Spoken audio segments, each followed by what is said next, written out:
Hello friends, आज जिस topic के बारे में हम लोग स्टडी करने वाले हैं वो है ट्रांसफॉर्मर। तो मैं हूं चंदन शर्मा, आप देख रहे हैं मेरा यूट्यूब चैनल एनहांस स्टडी। तो बने रहिए अंत तक, शुरू करते हैं वीडियो को। सबसे पहले हम लोग देखते हैं कि कौन सा ट्रांसफॉर्मर हम लोग आज पढ़ने वाले हैं। नहीं, हॉलीवुड मूवी वाले ट्रांसफॉर्मर की बात तो मैं बिल्कुल नहीं करने वाला हूँ। मैं बात करने वाला हूँ इलेक्ट्रिकल ट्रांसफॉर्मर की, जो हमारे इलेक्ट्रिकल सिस्टम में एक मेन रोल प्ले करता है। अब बात करते हैं सबसे पहले कि ट्रांसफॉर्मर होता क्या है, व्हाट इज़ अ ट्रांसफॉर्मर। तो देख लेते हैं डेफिनेशन उसकी। तो transformer is a static device which transform voltage and current. क्या है? एक स्टैटिक डिवाइस है जो ट्रांसफॉर्म करता है वोल्टेज और करंट को। मान लीजिए कम मैग्नीट्यूड वाला आपके पास वोल्टेज या करंट है, अगर आप उसको क्या करते हो, ट्रांसफॉर्मर के इनपुट साइड पे कनेक्ट कर देते हो, तो आपको जो आउटपुट मिलेगी वो एक ज़्यादा मैग्नीट्यूड वाले वोल्टेज या करंट मिलेगा। वैसे ही आप इस प्रोसेस को रिवर्स में भी करवा सकते हो, ज़्यादा से कम में भी आप उस मैग्नीट्यूड को करवा सकते हो।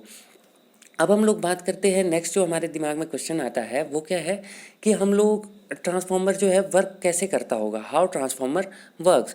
वर्किंग प्रिंसिपल ऑफ ट्रांसफॉर्मर देख लेते हैं। Transformer works on the principle of Faraday's law of electromagnetic mutual induction. किस चीज़ पे काम करता है? म्यूचुअल इंडक्शन पे काम करता है। सर माइकल फ्राडे ने 1831 में इस प्रिंसिपल के बारे में बताया था। अब बात करते हैं म्यूचुअल इंडक्शन क्या चीज़ होती है। When changing current in one coil induce EMF in other coil. तो ये चीज़ है, तो इसको समझने की कोशिश करते हैं कि क्या है म्यूचुअल इंडक्शन। मान लीजिए आपके पास कुछ इस तरीके का सेटअप है जहाँ पे हमारे पास दो कॉयल लगी हुई है। मान लेते हैं कि एक कॉयल में हम लोग क्या करते हैं, अल्टरनेटिंग करंट सप्लाई दे देते हैं। उससे क्या होगा कि अल्टरनेटिंग मैग्नेटिक फ्लक्स तैयार होगा, जो कोर से होता हुआ बहता हुआ कहाँ जाएगा, सेकेंडरी साइड की तरफ को जाएगा। और जब वो सेकेंडरी को कट करेगा तो वहाँ पे क्या है, ईएमएफ इंड्यूस हो जाएगी दूसरी कॉयल में। तो ये है म्यूचुअल इंडक्शन। अब देखते हैं factor on which induce EMF depends, कि किस किस फैक्टर पे हमारी इंड्यूस ईएमएफ डिपेंड करती है।